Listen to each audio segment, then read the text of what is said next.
on this episode of Connecting the Dots. Here's the takeaway. I tell people this all the time. Every job has an expiration date. If there's any one thing I know marketing. There's a reason why Bankhead looks like Bankhead and Buckhead looks like Buckhead. It's by design. Have you heard of AI agents? I want to say I've seen some stuff on LinkedIn talking about. Okay, so AI as we know it is going to start speaking to other AI. AI agents are going to basically be telling us what we should think and feel. It's a two-way street. You know, nobody likes one-sided relationships. When you're dating somebody, nobody wants to feel like they're doing all the work and, right, court me, make me feel special. I do believe, though, when you have witnessed great leadership and not great leadership, and it is borderline toxic, then you know what type of leader you want to be. Welcome to Connecting the Dots podcast, the #1 podcast for professional development. My name is Adonis Thrax Hill, and I am your host. Today we have a special guest, and I'm excited to introduce her. A proud native of Cedartown, Georgia, a marketing leader with a career spanning major institutions such as the High Museum of Art, Turner Broadcasting, and content agency SpaFacts. A mentorship program founder and dedicated advocate for community empowerment, Vice President of Marketing at Decide DeKalb, Terra Washington. Oh my gosh. Did I do good there? I think you did pretty good. Pretty good. I left a few things out, but good. I think that does good. Thank you for joining us today. No, thank you for having me. This is so great. Thanks, Adonis. I'm super excited to walk through your journey, talk about some of the highlights, and help our audience be able to learn from you a bit. Okay. And I really would like to start with your upbringing and just dive in. Like when you were a little girl, you were growing up, what was that like so we can understand how that played a role into who you are today? You got it. So it is such a pleasure, again, to be here. I will tell you that the start of baby Terra, we'll start there. So I'm the youngest of four. I've got two older sisters and an older brother. And Cedartown, Georgia. Cedartown. Woo. I've not made it out to Cedartown. Listen, okay. If you know about Cedartown, no.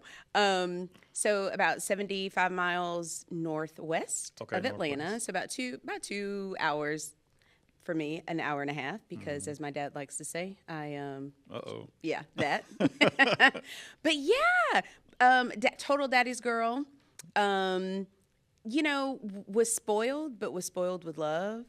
And parents really try to instill in us the power. I mean, that really is where I think my work ethic comes from. Anything I wanted, you got to work for it, Yeah. And I think that because that sense of, make me proud was kind of the mantra from a very early age. Just make me proud. If you do your best, and your best is that's all I ask for. Just do your best and show up. And so I can remember, I remember reading to my dolls as a little person. I loved reading. I loved talking.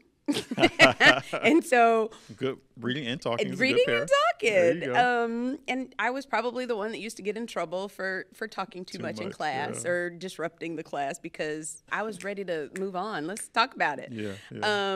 But I do believe that there was always that sense of do your best, right? And so my dad and my mom always just made sure that we, showed up. We were not allowed to quit.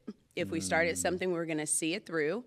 And, also I think that sense of community, because Cedartown, of course, is small, and I knew my teachers, I knew the principal, we went to church and played sports with a lot of the folks that I grew up with. That was kind of the response. Like, if you're going to start it, you're going to finish it, and you're going to always do your best. And I think that has stuck with me throughout life.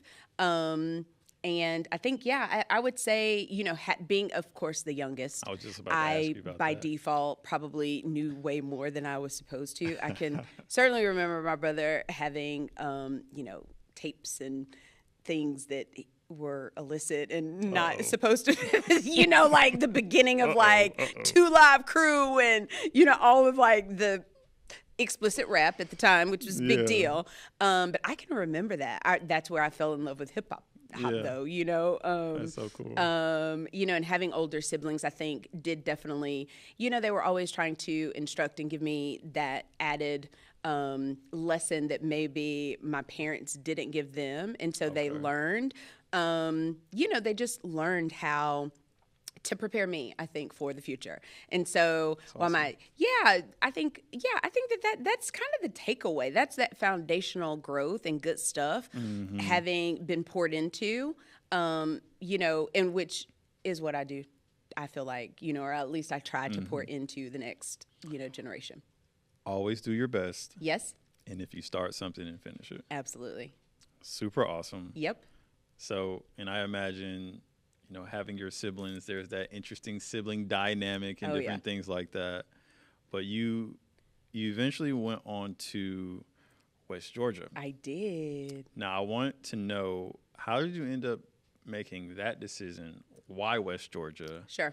And I'll be curious to know if, you know, that tight-knit community and siblings, if, you know, how they kind of felt about you making That's that right. decision. Okay, so surprisingly enough, all of my siblings at some point went to West Georgia too.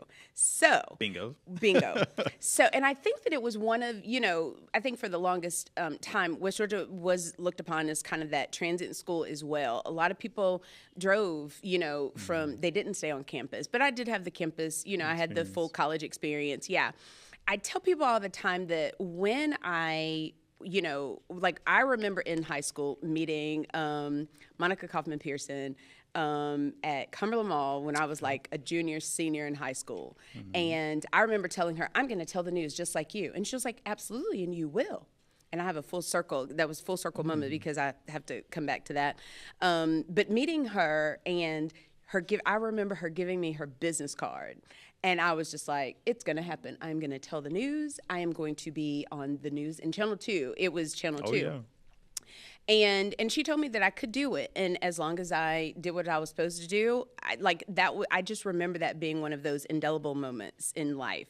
And I remember. You just walked up to her in the mall? I did. And, you know, Monica was one of the, like, you would see her out. Like, I mean, you see her now more so on, like, at events and things like that. But you totally see her at Target, like, because she used to do her own hair back in the day. And she would color her. One day her hair would be blonde, the next day it would not be, you know. And you literally, but she was that person, and such a sweet soul. I will tell you that, again, I have been so blessed and fortunate to have people that have just, like, I guess I was kind of like the type of person where I didn't necessarily have to like experience it myself to like, and I'm gonna get to that too in a second, but I didn't have to experience, like, if you told me, like, Tara, you probably don't want to do X, Y, and Z. Adonis told me that probably isn't the right path. And then also I was very observant. Even as a young person, I looked out for like those landmines, right? You know, oh, if I do that, then that could happen. I'm good. And so I remember specifically her saying that when you get into school, you're going to, again, learn, you're going to do your very best, you're going to meet some really great people, and you're going to keep up with them. Because if they, you know, like if they've given you an opportunity to reach out and to learn from them, do it. But then I think, I was always that type of person where if you told me something, and I didn't have to necessarily go through it, I kind of trusted and believed that. Okay. If that makes sense. It does. Yeah. Some people have to touch the stove to know it's hot. Realize it's hot. I'm good. Yeah. I can see that it's hot, and Adonis has told me that it's hot. I'm going to trust that. There you go. So the whole decision to go to West Georgia, one, yes, it was probably, I think I was probably influenced by my siblings for sure. But then I think a lot of it too was my mom and dad they did not want me to go to the University of Georgia because they thought I would probably get way out there and be home in a semester quarter. And it totally worked out. Honestly, West Georgia probably was the best place for me at the time because I met my lifelong friends at West Georgia. And when I say that, not that I ever struggled. I was home, just so that you know, I was homecoming queen at Cedartown High School. Yeah. But I never struggled with making friends per se. Yeah. But I think that my real true friends came in college. And yeah, like I have nothing but positive things to say about the experience at West Georgia. And it's, there's big old heart, like good stuff. And the mass communications department at the time. I was going to ask you to speak on what you majored in. Exactly. So I was a journalism major. And I worked at the I worked at the radio station, and I also did some writing. And then, of course, we had our student channel. Yes, exactly. And honed in my skills, learned editing, all the things that you do as a comms major. But I was a marketing minor. And I think that at the time, yes, and I loved everything about being in on the marketing track. But it was really, remember, I'm going to tell the news. Like that was the goal. You were focused on. That was the goal. And that makes sense. Yeah, and I won't ever forget, I had a professor who taught mass comm law. And if you remember anything about like when a class was over and you were hustling back to sell a book, that was the only book. I still have that book to this day. That was the only book that I never sold. And that book was like, even back then, that book was $200. But that class challenged me in a way that I don't think I have ever been challenged on literally one thing: the First Amendment. That was the entire reason for everything that class dealt with. And I did we had our senior thesis, whatever, and I did my paper on whether or not caning was basically, was it a practice that we should bring to the United States? And I had to convince people that, yeah, we should cane in the United States. Oh gosh, I can't even believe I'm saying it. And it was crazy talk to think like, yeah, go get a cane, soak it in alcohol. And if anybody does, because that's what they do in other countries. Singapore, if I'm not mistaken, they cane people. So if you go steal, yeah. So if you go steal something, show me the hand you did it with, you getting 20 lashes. And I had to defend that. I was going to say, what side was you're trying to convince that we should bring it? Yes. Interesting. Very interesting. Very interesting. And I got an A. You got an A. I got an A in that. Not only did I get an A in that class, when I tell you that was like the type of A that you fight for. Yeah. Because it was so interesting what basically, like as journalists, and we know that, news and this present day has evolved so much. Absolutely. But there was a certain level of integrity, you know what I mean, that you reported from.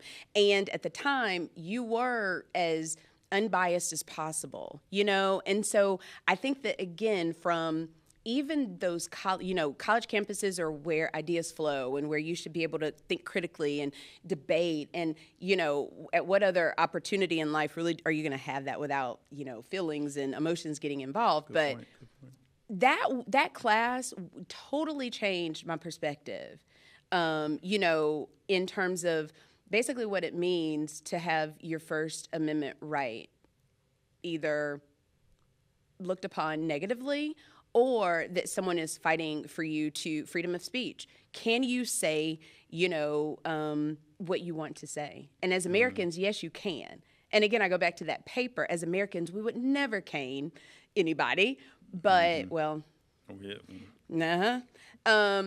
here we are, right? Yeah. And I think that what I learned, again, thinking about like your trajectory and your journey, it points back to the integrity, standing for something. Okay. Right. And then I think most importantly, knowing who you are, because that's when you're starting to kind of formulate like who you are and how you want to show up, as a 20-something in the world. I was going to say in the world, right? Show up in the world. Mm-hmm.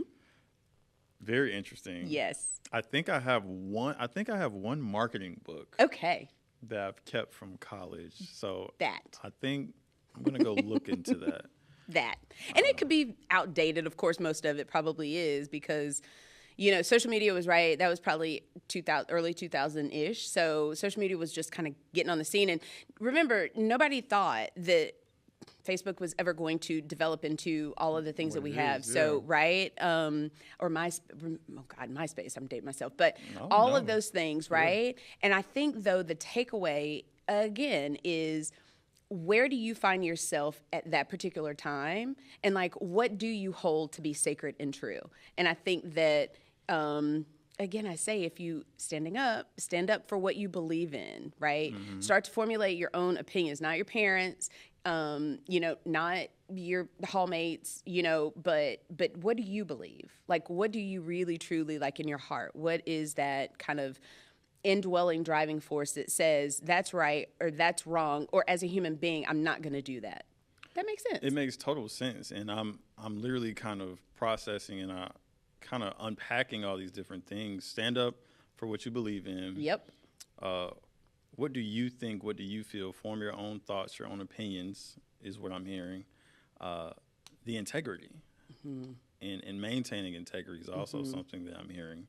And it sounds like these were some main themes that kind of came to you or showed up in your college experience. For sure. That sounds And right? you mentioned, I think, in the very beginning about the mentorship. So at West Georgia, and I was probably a little bit more social than I should have been. I probably should have been studying a little bit more. Yeah. However, I was president of the Black Student Alliance, and I remember there was a stat in Carrollton around foster kids. They were having a real big problem with not just foster kids, but it was just in general, the young people they were very disengaged. And it was I can't remember if it was a counselor or one of the professors had said, maybe there's like this mentorship thing that could happen that would positively impact, again, pouring into people.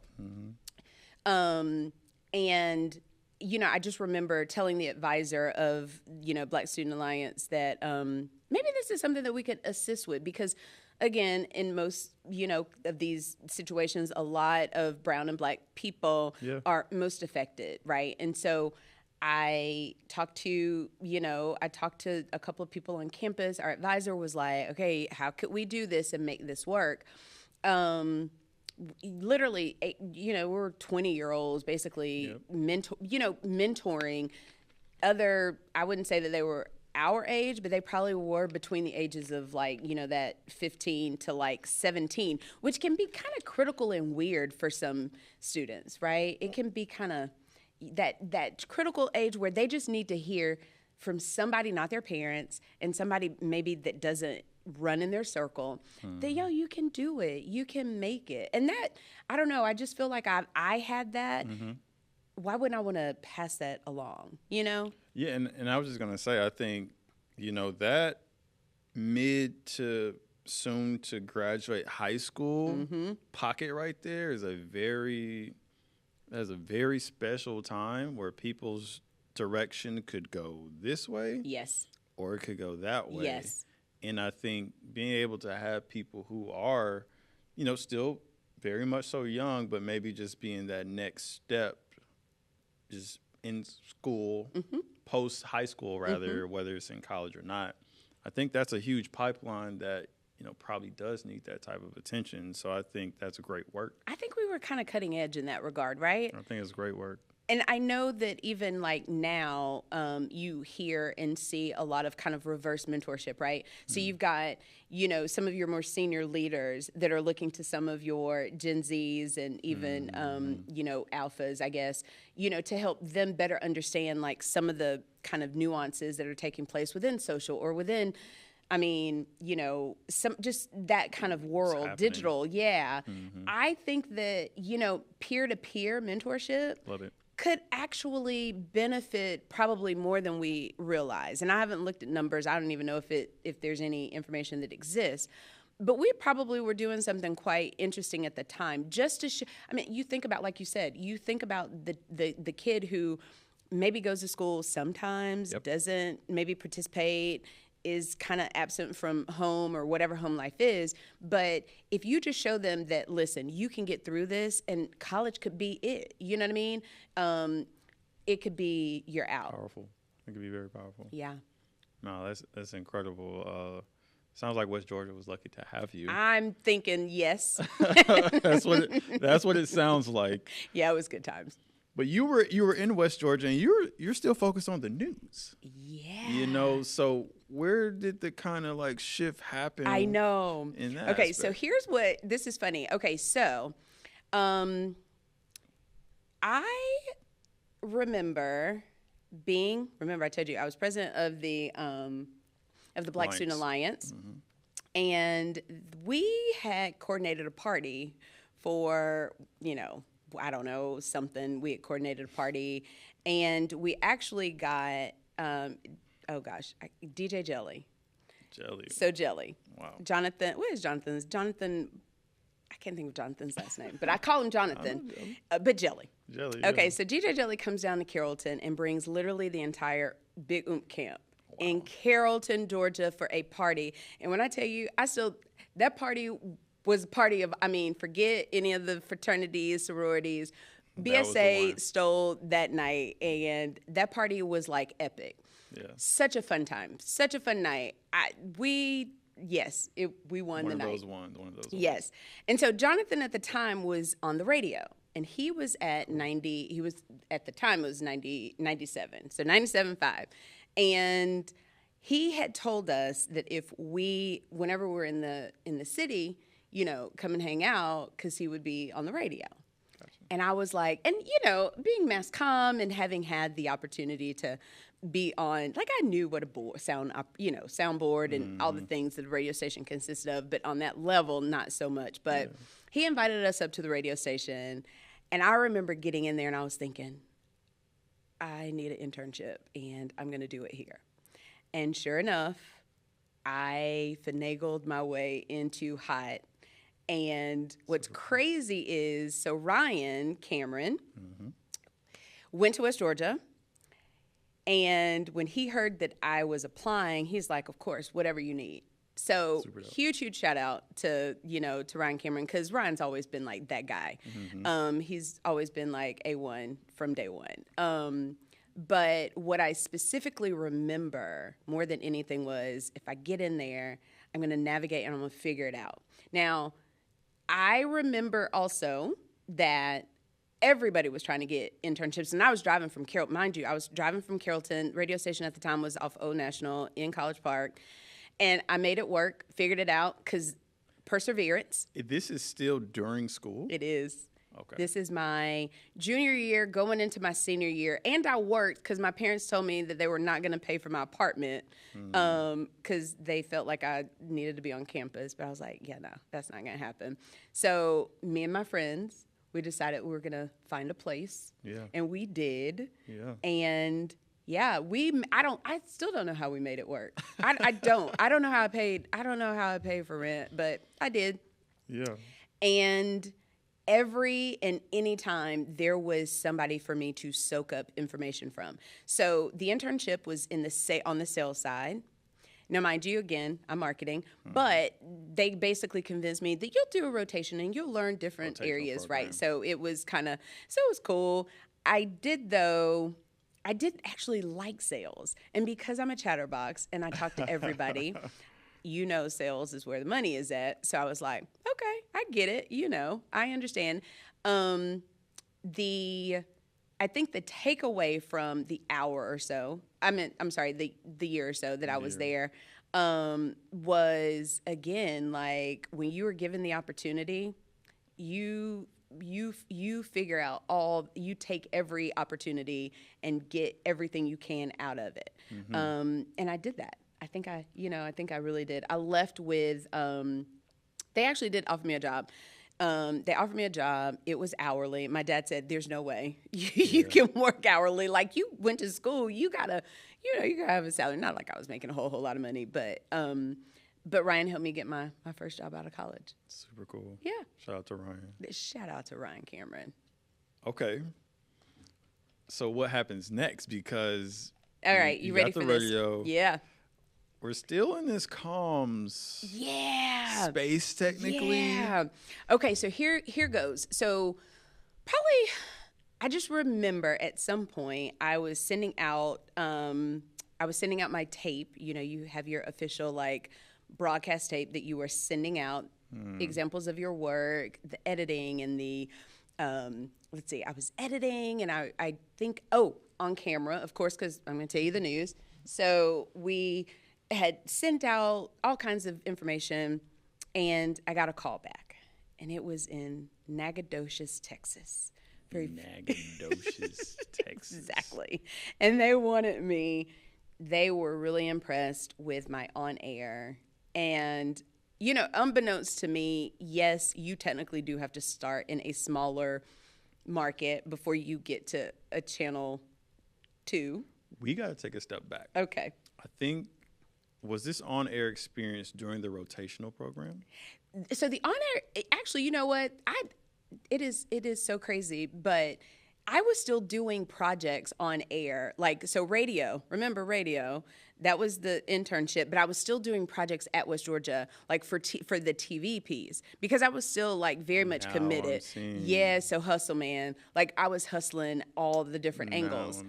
And so I had a tape. I had a tape of things, that I had shot and done, and that was what I used as my resume reel. And that's what I was shopping out. Not so much the radio stuff, because I was like, this is just going to get me the grade, right? This is going to get me the grade. But it's really that other stuff. It's really the things you're doing, while you were at West Georgia, and just the different things you're a part of. You happen to be doing this internship as well at this radio station.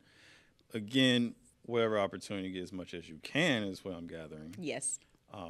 So you put together basically your tape, samples of your work, and you're sending it out. Yep. And here comes Nacogdoches. Nacogdoches, Texas. Nacogdoches. And were you sending these tapes out? This is after you graduated? This is while I'm still in school. This is while you're still in school. Okay. Still in school. I had a couple of professors who were like, Tara, this is great. You need to go. And I was like, but it's not Channel 2. And because I wanted to stay in Atlanta. I knew even back then that Atlanta was going to be it. I wanted to have other experiences, and I did want to, I wanted to have other experiences, but I was really sold on all that Atlanta had to offer, because I was that I just felt like the opportunity was going to be way better. And it wasn't necessarily I had family per se here. I was going to figure it out. Hook or crook, I was going to make it work. Absolutely. And I think, again, when you talk about career trajectories and you talk about opportunities, I didn't consider Nacogdoches the opportunity. I'm trying not to laugh every time I hear it. I just didn't. And when I found out that it was 2, I can't even remember now where it was, but I just knew it was I think it's maybe close to El Paso. I don't even know. Because I was like, okay, yeah, thanks, but no thanks. Because it's not Atlanta, and it wasn't Channel 2. And try as I might, that door didn't open, right? And so I just kind of had to, it wasn't necessarily the pivot. It wasn't, I think I zigged, it zagged, and the opportunity that presented itself was a marketing opportunity. Gotcha. And that was the opportunity that Ryan ultimately helped me to grab. And so what's even crazier about that, yes. So it was this really great little full-time opportunity. I think I was a marketing assistant, whatever, to a very small boutique financial agency in Buckhead. And I may have been there a year. I don't even think I made a year, but what that led to was the first agency, and that started my agency trajectory. And at the time, I was working as a, I want to say that my title was something like media coordinator. And I remember the gentleman who was from New York, Joe Cerrone, shout out to Joe Cerrone, because he was the epitome of New York Italian. And oh my God, when I tell you, everything was he was dropping F-bombs, and me and my little sweet Southern ears weren't used to it. And I just remember he would tell me all the things about just how sweet and Southern I was. And he gave me the coordinator. Here's the thing. He gave me the coordinator role because if he had given me an assistant, I think it was something with the titles, but if he would have given me a different title, he wouldn't have been able, I was salary plus overtime. Gotcha. And that is unheard of today, but whatever that meant, I don't even think I really fully understood at the time. Salary plus overtime. Salary plus overtime. And because we reported into the New York office, 37 hours in New York is considered a full week. So I, off the cuff, was already getting like, those 3 hours was like not bad, overtime, right? But here's a takeaway. What I remember again about, grabbing the bull by the horns, because I'm a coordinator, right? Mm-hmm. And we did a combination of media planning and media buying. Yep. And because I had that coordinator role, I answered Joe's phone, right? Okay. And so I was kind of sort of not really his assistant, but I would answer his phone. Pseudo, right? Little things. I remember, and he probably, to this day, I don't even know if he knows this, but he said something to me that was an immediate red flag. And he told somebody that Terra gave great phone. Gave great who? Phone. That I gave great phone. And I was like, exactly, your response, I was like, what does that mean? Yeah, what does that mean? And I felt like at that moment, like Box, right? I felt like he was saying, like, she's so good that I'm not going to let, like, she's so nice and she is just so pleasant that I want everybody who calls me to get that. And I feel like, I don't know, it was like a red flag. It was like blaring, like, oh my gosh, he only sees me as like this little, that's why you know what I mean? Like phone. I don't know. It just didn't sit well with me. And I felt like people will put you into certain categories and boxes. I feel like he put me in a box. And I feel like the box was, she doesn't answer my phone. And that's really what she'll do. And I was like, oof, not good. Yeah. I didn't feel good about it. You know what I mean? Yeah, it didn't feel good. And here's the takeaway. I, that day, started figuring out what my next move was. And this is what I will tell anybody that I mentor. I tell people this all the time.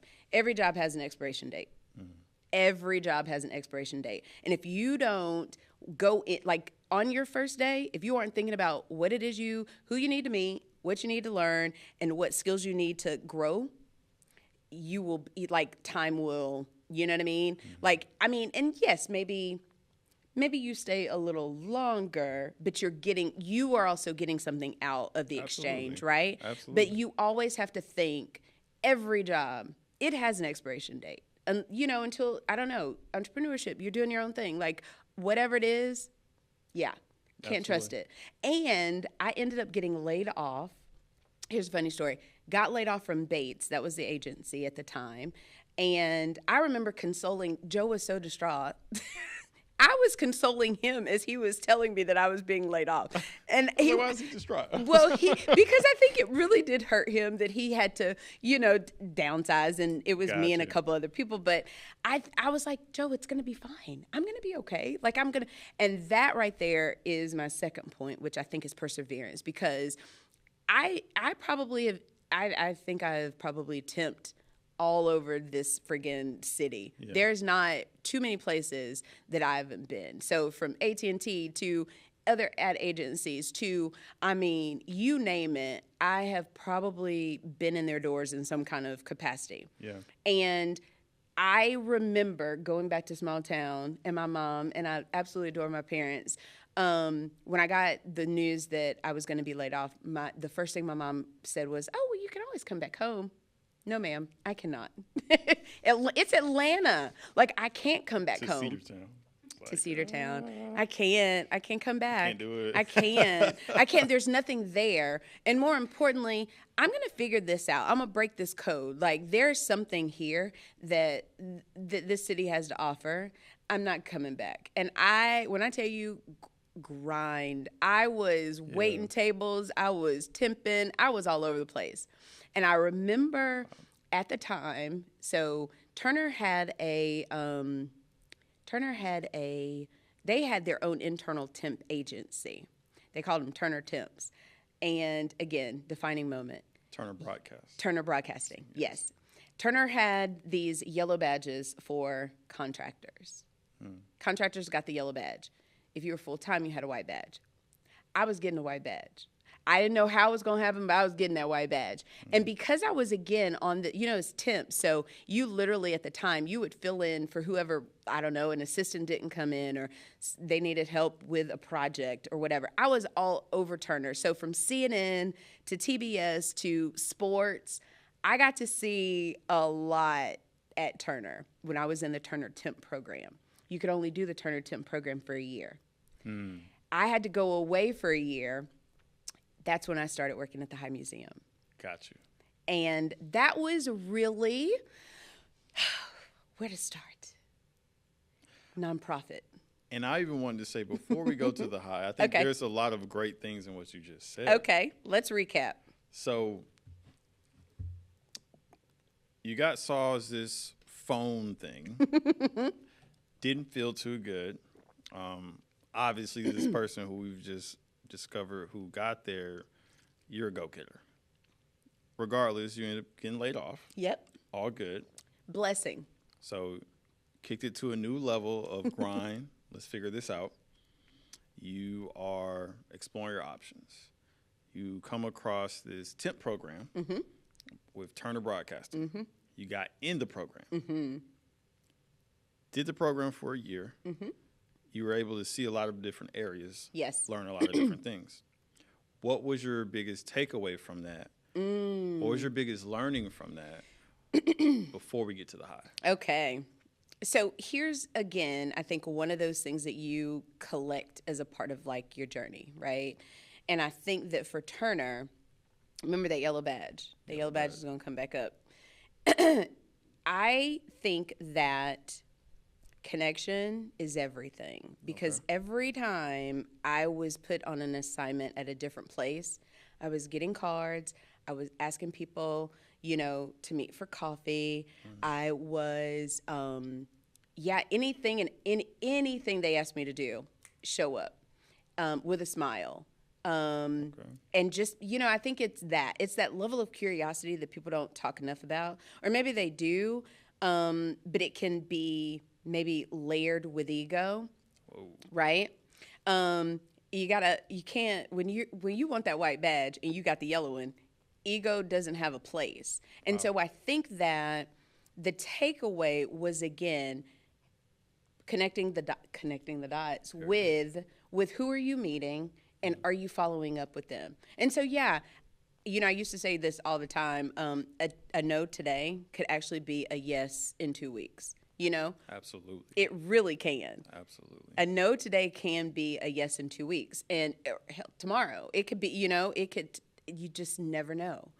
And I think that the takeaway was, okay, maybe it's just not today that I'm going to get that white badge. There you go. Love that. So, you did the program for a year. I did. You had to go away. Yes. And that's when the High comes into place. That is when the High comes into place. The High Museum had actually, if you can imagine what God has for you is for you, the High had actually hired someone else. I think I went on like 6 or 7 interviews. Don't get me wrong, I get it, but 6, I was over at the Winter Park for one position. They had hired another young lady as a marketing, I came in as the marketing coordinator.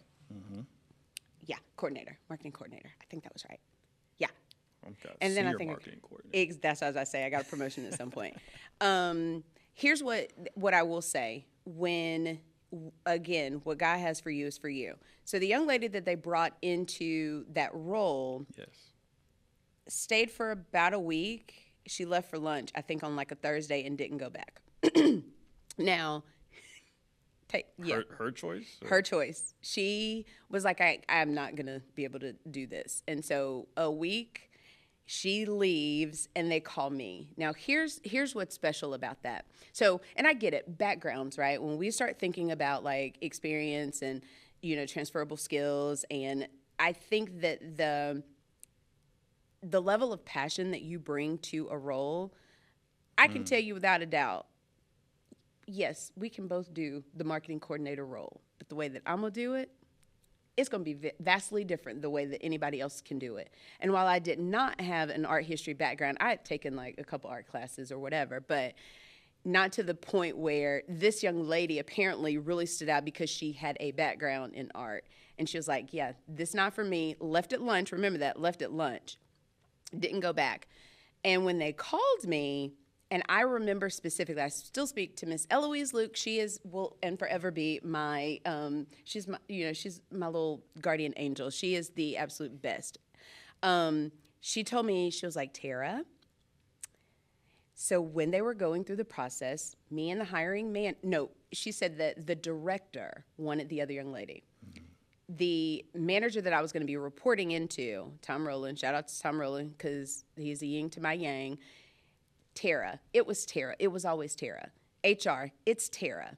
The director decided it wasn't Terra. So she had to come back, kind of with egg on her face, and make me this offer. And I think I did know that the other person hadn't worked out. So, of course, now I'm, like, in a really great place to negotiate and get what I want. You can never underestimate that what God has for you is really absolutely for you. And I prayed for that job. I wanted that job. When I was at the museum, I will say this, because it is nonprofit and Woodruff Arts Center it's really a great institution. Was it a lot of work? Yes.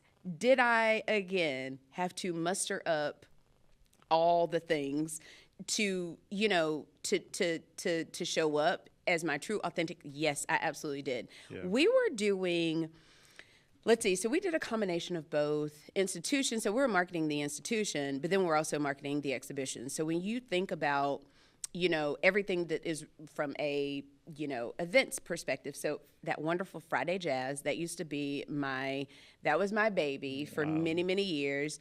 Family Free Day. The same one that happens. The same, yes, one. That's super cool. That was really, I have to admit, signature event, super beautiful, cool. Great. Everything about opening up the museum to new and unique audiences. Yeah. That was always the strategy, right? Super cool. The museum has certainly seen its fair share it has evolved, I will say that. Doing like when those exhibitions come, we have to alert and promote. Absolutely. And to, beautiful. Terracotta Warriors, the Quilts of G's Bend, Annie Leibovitz, all of those beautiful, I could go on and on and on and tell you how amazing. What I will tell you, my very first meeting at the High, we were discussing Romare Bearden. And if you remember, Romare Bearden did the collage before, friggin' Adobe, before, by hand. He was beautiful. He was doing things, just brilliant and beautiful. My first art piece, since we're on the topics, my first custom art piece. I love it. Yeah. Dope. Very dope. So we are meeting with the board and of the High, and if I told you, in walks Monica Kaufman Pearson, wow, who is sitting across from me, and I literally out of body, as you can imagine, and I don't even know what was said in the meeting because I couldn't take my eyes off of her, and I'm like, oh my God, it's Monica. And I do believe, honestly, I think that when you are putting great energy out into the world, it has no other reason but to come back. And so for careers, it's the exact same thing. Do not do anything crazy to people. You know what I mean? As much as you just can't, because that boomerang that that you got in store for somebody else, it really is going to come back at you. Yeah. And whatever that looks like, and however you need to protect always yourself, do that, but not at the detriment of others. Yep. Not at the detriment of others. Absolutely. So, yeah, man. You're in the board meeting. Monica's across from me. And, of course, I had to tell her, I'm like, when I was, a junior in high school, you told me that I could. And to this day, when I see her out, she, it's been some time, but we developed a relationship. And talk about cheerleader. Like, I will forever and always say that, yes, like, I love me some Monica Kaufman Pearson. She's that one. She's that one for me right here. That's super cool. Yeah. That's how your High Museum journey started. Yes. And if I'm getting this correct, in that role, yes, you were managing a quite large advertising budget, especially for the Times. For the Times, yes. Would you like to speak a little bit about kind of what that was like? Because the high was a big jump from the previous full-time you had, and you were temping in between to managing $3.2 million in advertising at some point. Yeah, crazy. So this is what I will tell you. So yes, having budgets like that for exhibitions that, I mean, literally draw people, as you can imagine, from the Southeast. And so we're talking, goodness, at the time, I do remember digital was a thing. I do remember, of course, billboards and having the opportunity to do some really creative, at the time, radio. All of that stuff really kind of coming together into this really great opportunity to, showcase and highlight. I think that what stands out also too with that those types of dollars is, so the museum, so the High had a partnership with the Louvre, right? So the Louvre in Paris, and Louvre Atlanta was the name of, the campaign. Gotcha. Bonjour, y'all. That's what we came up with, right? Tie them both together. Right. So, but I remember, how people literally were making, the High a destination. And I think that creatively speaking, because I do feel like I'm in this really interesting role, like, or at least I've evolved into this really interesting role where, yes, it is that marketing piece, but it's also that creative. And I can ideate, oh my God, Adonis, we can ideate all day on, how to bring a brand to life and how to breathe life into a brand, which is kind of what I'm doing right now. But I do think that it's so important that that's where that, how you do it is going to be really good. But how I do it too is going to be very, very, it's just going to be different. But what we bring, right, that flavor, that added little oomph is going to be so important. Absolutely. And I think that, again, as I mentor and I talk to other young people about the journey, right? What is the signature flavor? What is it that you can add that nobody is going to be able? Yeah, I can give you. My nephew says all the time, I can give you the recipe, but it's not going to taste the same. It's not going to taste the same. Love that. And even as I think about that and kind of how your journeys come together, as you said, take an opportunity and get the most you can out of it. As I'm thinking, it sounds like this is where you really were getting into marketing because you're managing the budgets and you are figuring out how are we attracting people for these exhibits and how are we being creative and doing new programming. Managing that budget, radio, billboards, all this different stuff. That sounded like where you really got into marketing. I'm going to say yes. And I'm also going to say that that's also where I really kind of came into personality. Like, I know when I walk into a room what happens. You know what I mean? Gotcha. And, like, the passion and the energy that I bring. And I'm very much aware. Now, management at the time, I will say this. Management at the time, it was kind of like double-edged sword. So my direct manager, amazing.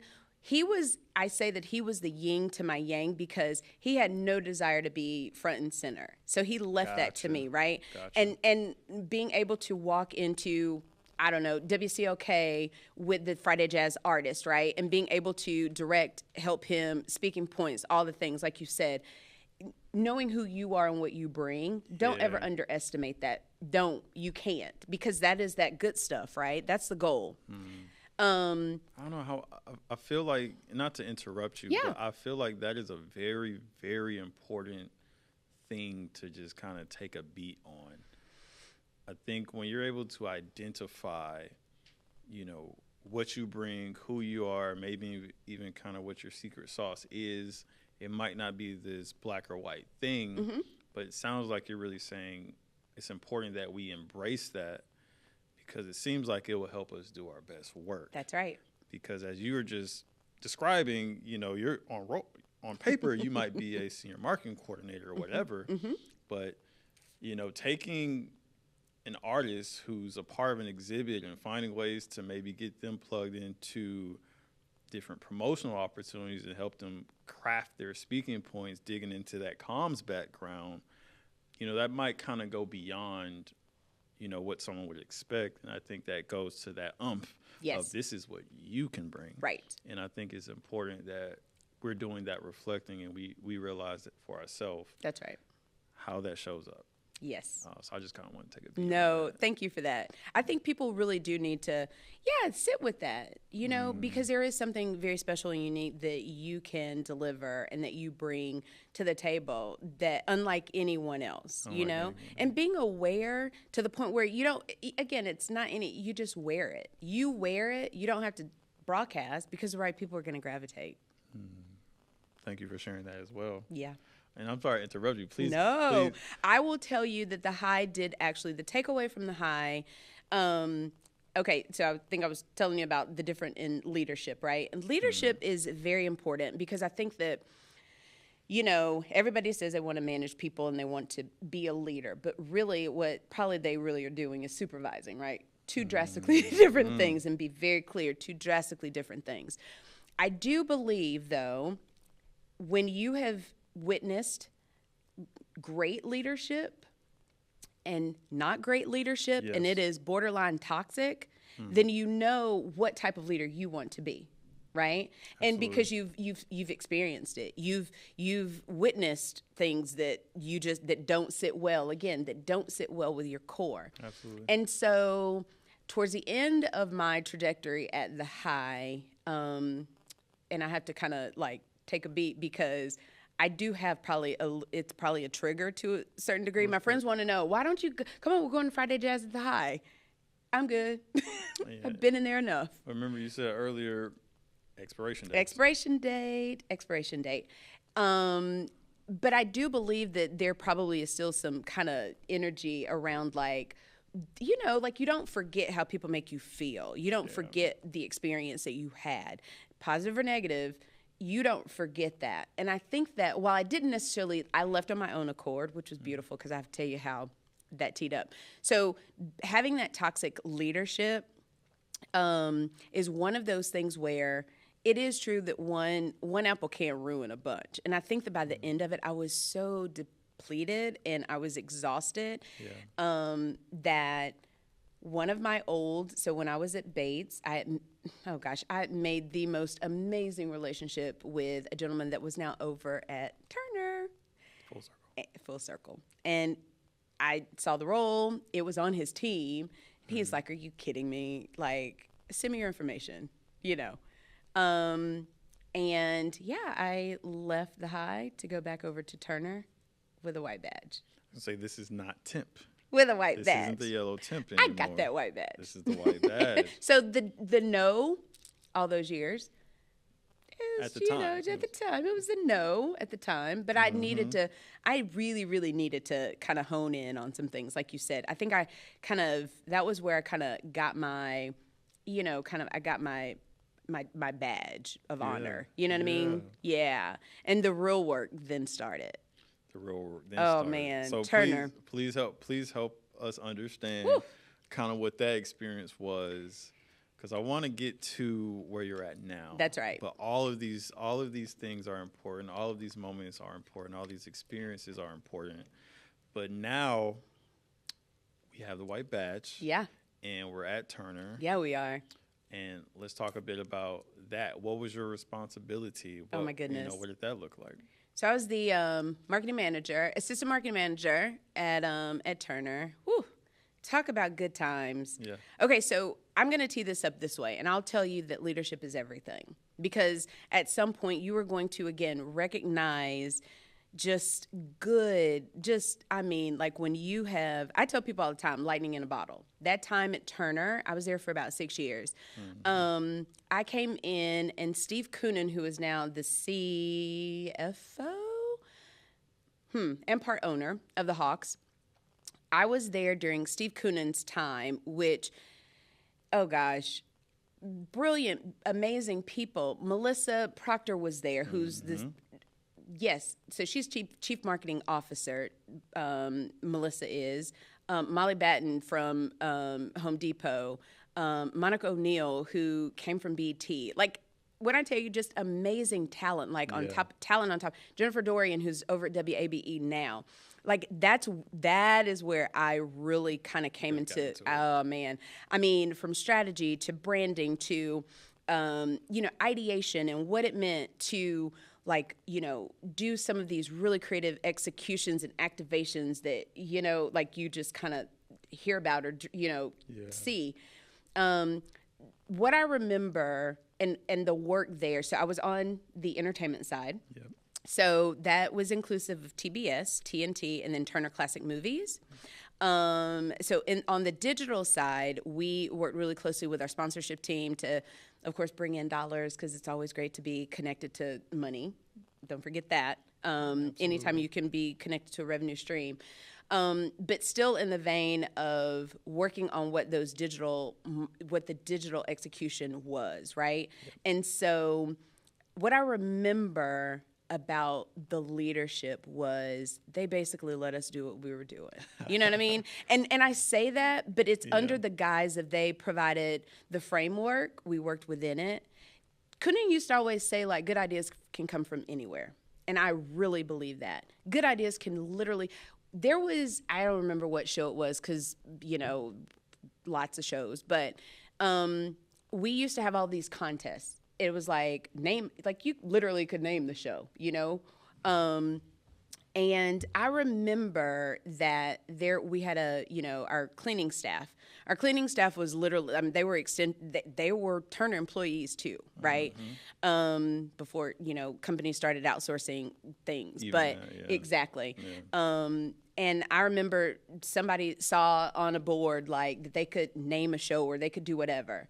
And people encourage that. Like, that's how today you'd be like, why would you let the cleaning lady? No, good ideas can come from everywhere. And he really embodied that Steve was just so mad cool. Like, his approach, his philosophy about, like, how to get eyeballs and how to get people to tune in. I was fortunate enough on the TBS side, to be really... I think connected to some people who were just rock stars. And so I say that literally that was when Tyler Perry had his deal with TBS. And so from Meet the Browns to House of Pain to all the other, spinoffs, we were working to get sponsorships, to, brand and to work with establishing what that looked like. Yep. Just good stuff, all the way around. What was also special was that was during the time of TNT and the whole kind of drama, like We Know Drama. And all of those really interesting, great, all those really great, fun shows. And I will tell you, though, my wonderful little gold star was Turner Classic Movies. I didn't even know what fandom was until, you think about old black and whites. My mom, loved, all of the classic films or whatever. I fell in love with the people that fell in love with classic films. I learned so much. I learned about branding and what it meant to be authentic to the brand. Yeah. And even back then, Ted Turner was very specific about what TCM would be and no commercials ever, which means there had to be a different play and plan and strategy around how you're attracting the people. I was so fortunate. I can remember popping up a boutique, a classic boutique in the lobby of the Roosevelt Hotel in LA for the TCM Film Festival. I remember, oh my gosh, remember doing e-commerce on, we took a celebrity cruise with all of these crazy random fans of classic films. I mean, on a boat. Like, the things that I did, here's what I will tell you. That time was so special that the evolution of television, because we were right on the precipice of Netflix and streaming. Gotcha. And I don't think anybody really realized just how hardcore like the streaming services were gunning and coming. And I think that, Turner probably was behind in terms of the innovative, like, yes, we were innovating, But nobody saw it coming the way that I think Fast and Furious, between all of the, streaming services and how it was going to decimate, traditional media. Yeah, absolutely. Yeah. And you think about it, like, we literally used to go home and watch TV at a certain time, or, I think about Adult Swim and, what that looked like back then, and or even cartoon was key. Yeah, like, and this Cartoon is Network at this time. At this time, I'm tuning in there. I'm you gotta building be my there. schedule around it. Right. Absolutely. Right. And that whole entire model has been completely flipped. I mean, most people don't even have like regular cable. I don't even, like nobody's watching TV like that, except probably our parents, our grandparents. You know what I mean? Mm-hmm. And so I think that, one of the things before I left Turner was that entertainment and TV as we know it was unfortunately it had shifted. It really had shifted into something that we weren't doing. Absolutely. Yeah. The expiration date. Expiration date. But before you left, yeah, you were part of winning a Peabody Award. I won a Peabody for TCM. So back then, there were 31 days. So in the month of August, TCM conducted a 31 Days of Summer. And we basically played had all of the films and Humphrey Bogart and, all the really great classic films. And we executed a digital, it was the digital complement to the 31 days. Mm-hmm. And when I tell you, when we found out we won a Peabody, people were like, what? So, yeah, Super I have a awesome. Peabody. Congrats to you. I'm just saying, pop my collar a little bit. Yeah, we put in work for that. We totally did. It was great, though. Yeah. I love all the creativity, all the ideas, especially when it was happening. Yep. Shout out to you and all the team members that you worked with. That's right. It was definitely a team. And before we get to Decide to Cab, you, I believe it was back to agency life? I did. I went back to agency. I did. And this was really interesting because while at TCM in particular, I grew this affinity for brand and what it meant to work for a brand, Gotcha. Right? And brand work in general. And so, knowing who your audience is, but also figuring out how to create that brand essence and, really just what are the things that make people like gravitate towards a brand. Mm-hmm. Mm-hmm. And the agency at the time, Spotfax, which was based in London, had just won the Delta account for in-flight entertainment. And so if you think about the last time you flew a plane and you've got that seat back monitor, or even on your phone or your device, right, you can tap into the Wi-Fi and watch all the films, especially on those long flights. That saves us. And so I became the content, basically I was doing brand partnerships for content. And so, gosh, you name it, I was literally hardcore working across networks, indies, working with a lot of content creators, a lot of content outlets to bring what Delta deemed as, their offering to in-flight. Got you I see what you're doing. To come be a part of that. That's right. Super cool. It was. I have to admit, listen, I've done some really cool things in my career, but again, it goes back to, networking and not making like these things feel very transactional. Do you have a job? No, it's more, you know what I mean? It's more than just that. It is literally like keeping up with people, looking at their LinkedIn, making sure that, they have an event and you can go support. I think that the reason probably I'm as successful as I am, honestly, is because I think that there is a level of authenticity that I'm going to always just show up with. But I do believe, it's twofold. It's that whole kind of you give, I get, you know what I mean? I give, you get, you know what I mean? Absolutely. And I think that has to be, it's a two-way street. Nobody likes one-sided relationships. When you're dating somebody, nobody wants to feel like they're doing all the work and, I agree. Right. Court me, Adonis. Court me. Make me feel special. Mutual mutual beneficial That's right. relationships. I think that's important. Yes. And sometimes relationships have expiration dates as well. But that might be we might have to come back for that one now. I'm just saying. I'm just saying. But no, that was really special because while I think that, it's Delta. It doesn't get any better than that. I had the opportunity really to do some really cool work. And I say cool, it was so strategic. Delta approaches everything from a very strategic, like here are our pillars. And if you, I became, again, being on the agency side, you're an extension of that brand. 100%. You're an extension of that team. And I can remember, oh my gosh, I think Tuesdays, Wednesdays were my Delta days. And so man. And I literally had like a little spot, off to the side of the marketing department. They knew I was there, whatever they needed, Mm-hmm. And I think that agency can be tricky, no doubt, because you really are at the, you're working for the client, right? And so the client has need, you're there. I think that because we were really trying to curate a very specialized, library of content, SpotFacts was cool in that regard. I think that that was the extension of that entertainment piece from Turner that now I could create brand partnerships with whoever and whatever made sense for Delta. And so, really, really dynamic. They are such a good team out there. There's nothing, it's Delta, right? Yeah, super we cool. love our lounge. Listen, get me in the lounge. Super cool.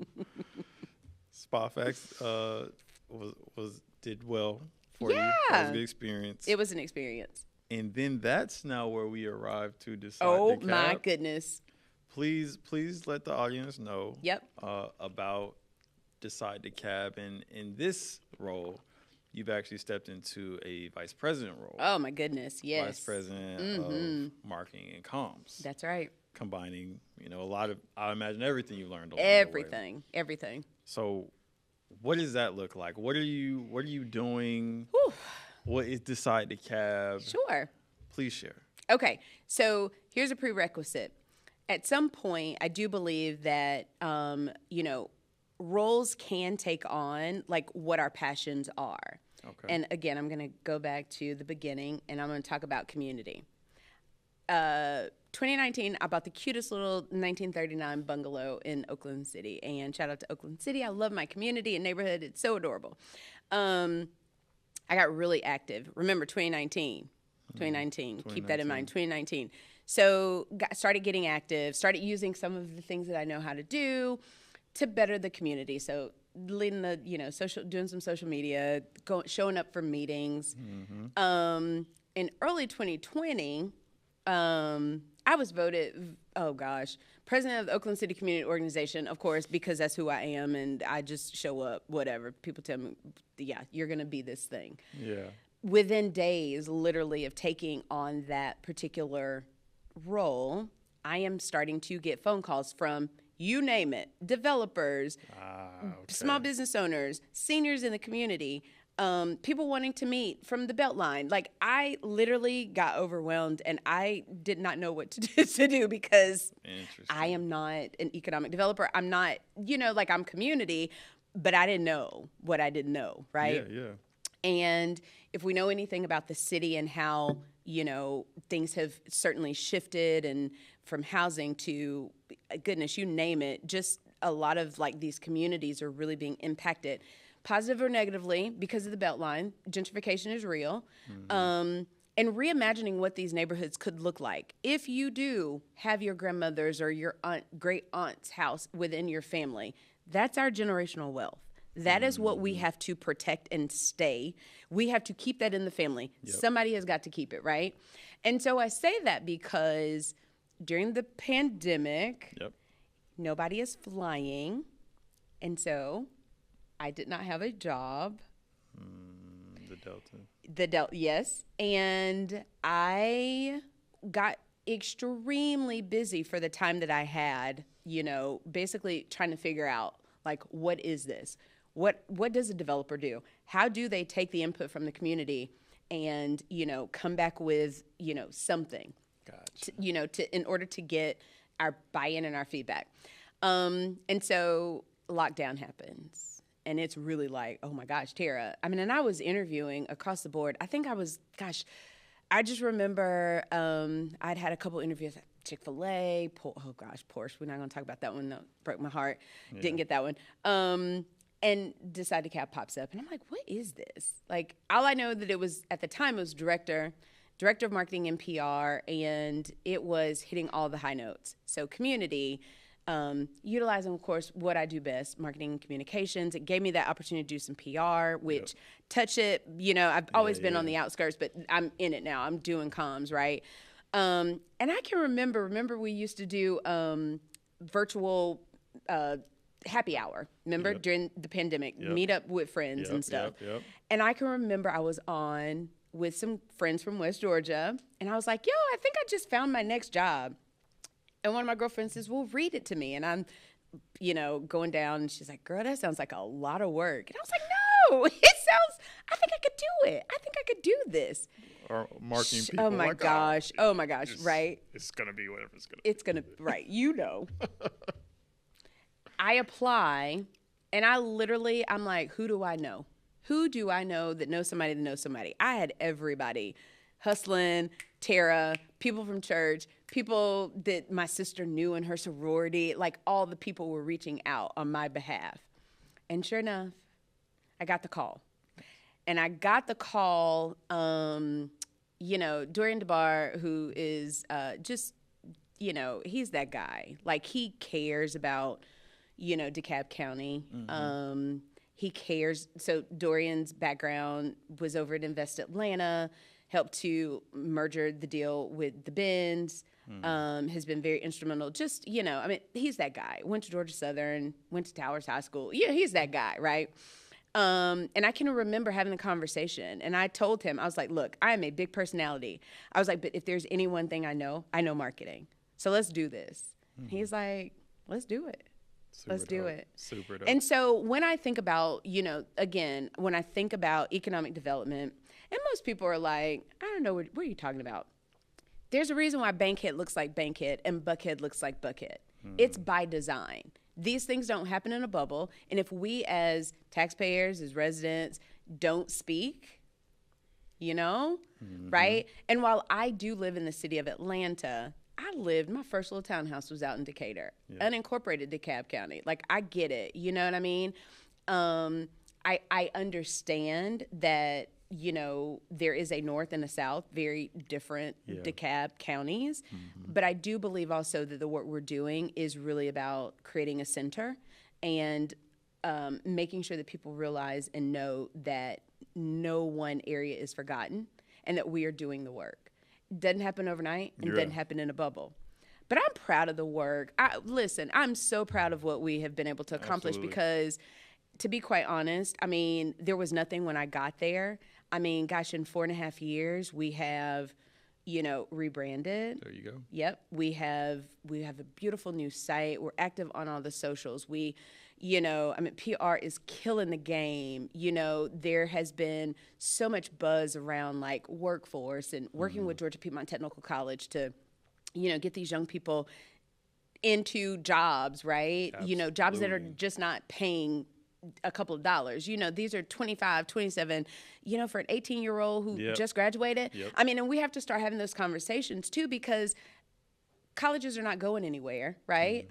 But debt, nobody wants to set these kids up in that kind of a way, right? Yep. So what is a trade? What does it look like for this next gen? I think the other part to that too is, development in and of itself helps the community, right? So we want Candler Road to be just as, successful and thriving the way that North Druid Hills, is. Mm-hmm. We want those residents to know that they have a place and that, that they matter. Absolutely. And that is probably the one thing that I want to see happen in, at some point, is that reimagined, corridor of Southwest DeKalb. And it's going to happen. It is going to happen. We talked about that, yeah. We talked about it.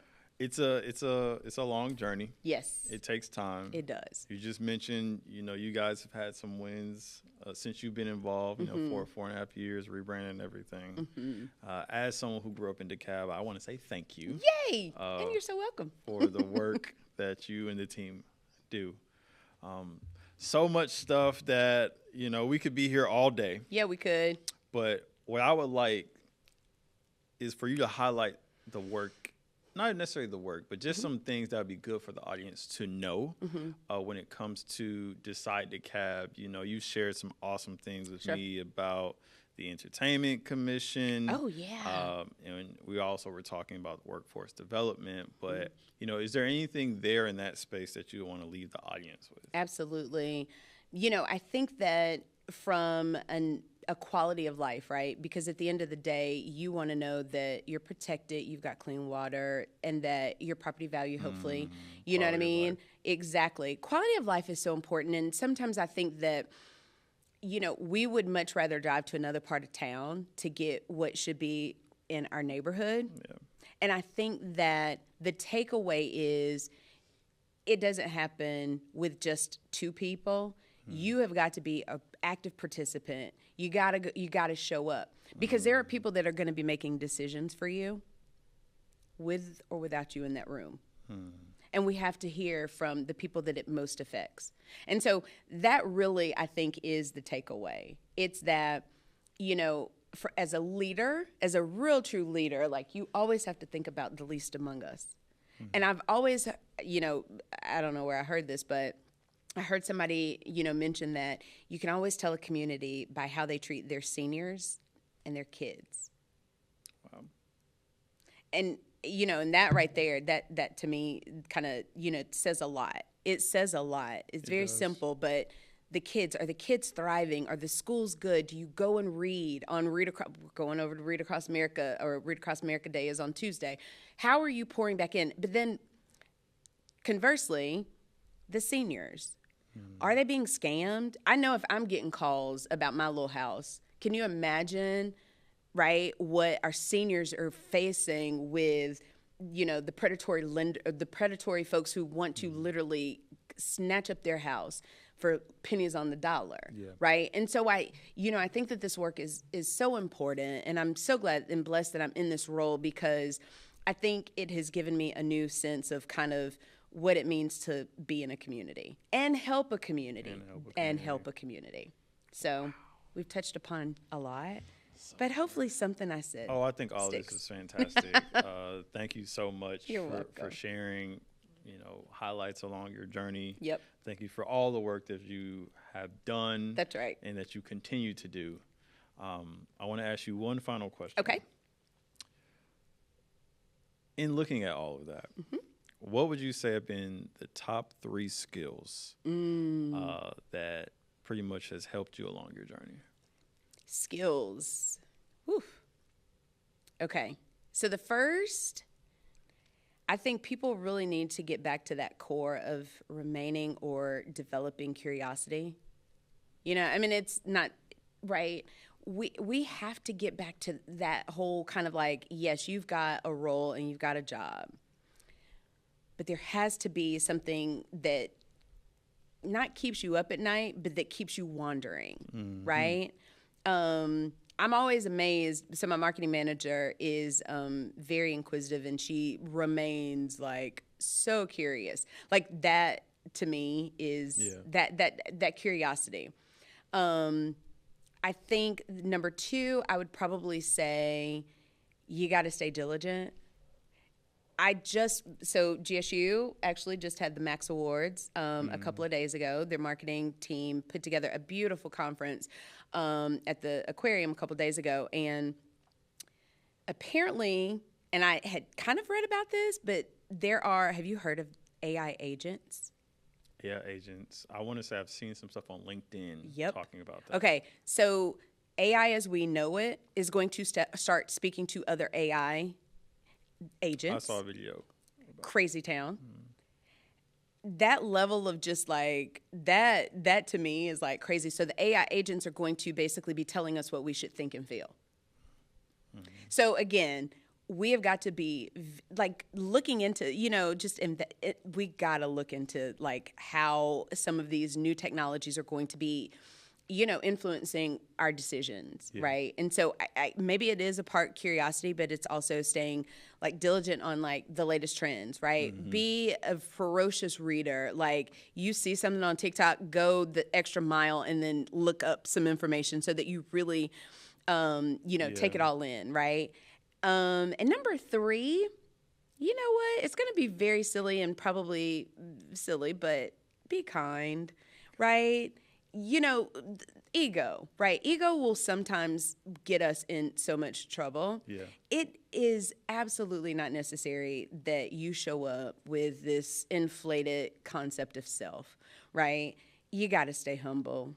Yeah. You got to stay humble. I tell people all the time, I was like, the idea of leadership is it's not to make anybody another me, right? I'm not trying to create mini Terras around here. It literally is for you to see how I lead, and if there's maybe 1 or 2 things that you can take to further develop how you lead, then I've done my job. It's really to pour into people so that they become the next leader. Absolutely. That really is it. I love that. Leadership is something that I'm very adamant on leadership. Yep. And refining my leadership. And I know that's something that you actively, spend time on in professional development and things. So thank you for highlighting that. It's so important. I think we're going to have to do another one of these in the future. I'm here for you. Thank you so much for sharing with our audience. And once again, this is Connecting the Dots podcast, the #1 podcast for professional development. My name is Adonis Thrax Hill, and we'll see you next time. Thanks for having me.